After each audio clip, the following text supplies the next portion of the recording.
Hey, this is Bobby Rio, and today I wanted to talk to you about 3 more tactics you can use to have better conversations with women.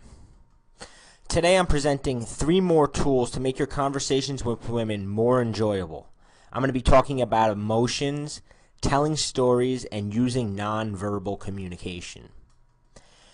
The first thing I want to talk about is concentrate on the emotions rather than the facts.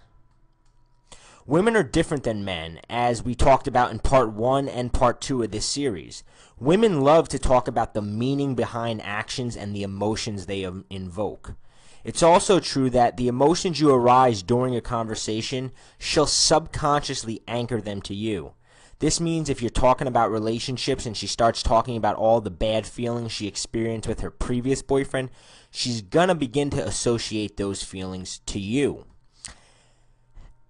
Try this instead. If it is true that women will anchor negative feelings to you, then it must also be true that women will anchor positive feelings to you. This is why it's important to draw her into a positive emotional state. One way to do this, discussed in the last video, is to tease her. Another way to do this is to ask questions and make statements that prompt her to talk about specific feelings she has for something. So if you're talking to a woman and she mentions the fact that she likes to go snowboarding, instead of talking about facts such as what mountain does she usually snowboard at or what kind of equipment does she use, which is common questions you would ask another man, instead get her to talk about the feelings she experiences while snowboarding. For example, you could say, "Did you do anything fun last weekend?" "Yeah, I went snowboarding. I had the best time." "Wow, I love snowboarding. I think I'm literally addicted to the rush I get going down the mountains. What about you? What excites you most about snowboarding?" Her. "Well, I guess it would be the feeling of adventure, like going so fast, being so scared, but not wanting it to end because it feels like you're really living." In this example, you've taken the topic of snowboarding and talked about the meaning behind snowboarding and the emotion it evokes. Since these emotions are positive, you put the woman in a positive mood, and she subconsciously anchored the feelings of adventure and excitement and not wanting it to end to you. The next tool I want to talk about is tell more stories that put you in a positive light. When a bunch of guys are sitting around with each other, it becomes almost a competition as to who can tell the best story. We try to tell stories that make us appear the funniest, the coolest, the most dominant guy in the group. Yet for some reason, when we get around a woman, we totally forget to make use of this skill. A woman wants to figure things out about you on her own. She doesn't necessarily trust everything you're saying, so she's trying to look for little clues that will help her determine where you fit in the pecking order. Stories are a natural way to capture someone's attention, and if told right, they're also a great way to drop subtle clues as to the finer points of your persona. As you tell a story, you need to remember that a woman is listening to your story, but at the same time, she's reading behind the lines to make certain judgments about you. For instance, let's say you tell a story how Tuesday afternoon you were lying in bed with a hangover and someone kept knocking on your door until finally you answered it and was these annoying religious freaks trying to convert you to some weird new religion. Well, while you may have intended the story to be a funny farce about the annoying religious people, she's already begun to pigeonhole you as the kind of guy who gets drunk on a Monday night, doesn't have a job, has to wake up for, and has no ambition to get out of bed until the afternoon. Unless you're both in college, these are not necessarily traits that will excite her. Try this instead. You don't want to come off bragging during your stories. This is why any positive details about your life you want to emphasize must be hidden within a larger story. This means while the story itself does not have to be positive, she must be able to uncover positive traits about you from within the story.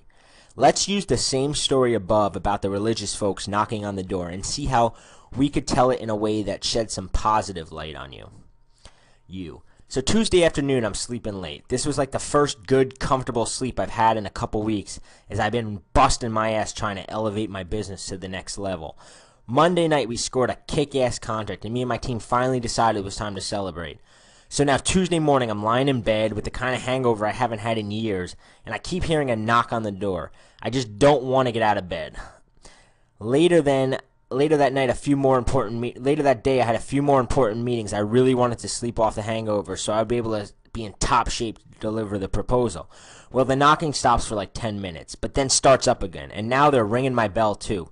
Finally, I throw on some clothes, I head downstairs and answer the door, and it's these two little girls. At first I'm thinking they want to sell me Girl Scout cookies or something, but then she hands me this flyer that says, "Let Jesus save you from your treacherous life," and I'm thinking, am I on some sort of list or something?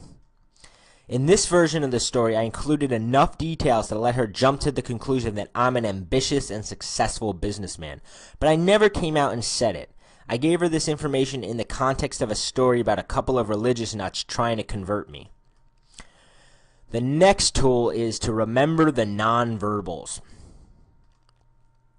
I recently wrote an article titled "How to Draw Women into Your Conversations." In this article, I discussed the subtle things you need to be doing to project that you're a fun, confident man that she should feel excited to be talking to. Most men don't do this. Instead, most men let their nervousness control their entire body and wind up coming off fidgety, tense, and even slightly awkward. This happens because while men are talking to a woman, they get stuck in their own head. They begin concentrating extremely hard on how they can impress the woman.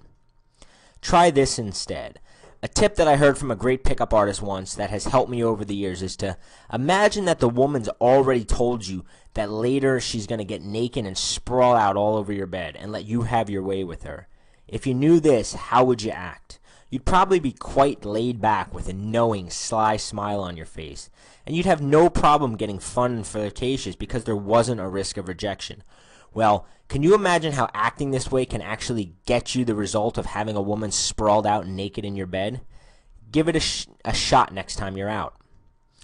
I've learned a lot about these sort of small talk tactics that get women to like hanging out with you and become attracted to you, and I've compiled a bunch of them into a 27-page report I call Small Talk Tactics and a 1-hour audio training session called Conversation Secrets.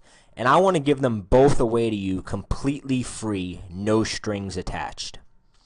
Grab your free copy of the report and the audio now at www.makesmalltalksexy.com.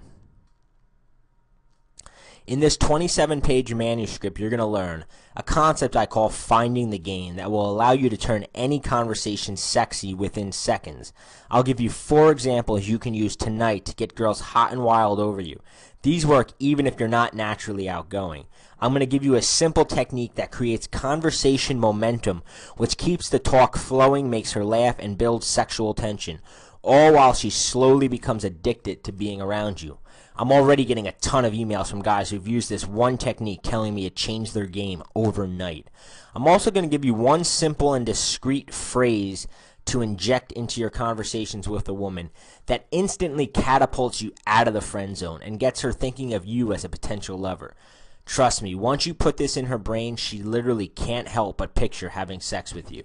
So go to www.makesmalltalksexy.com and grab the free report. Hey, it's Bobby. If you like this video, make sure you hit the big subscribe button below. Every Wednesday, I release a brand new video on creating attraction, avoiding the friend zone, looking less desperate and needy, and more confident, high value, and masculine around the women you're talking to.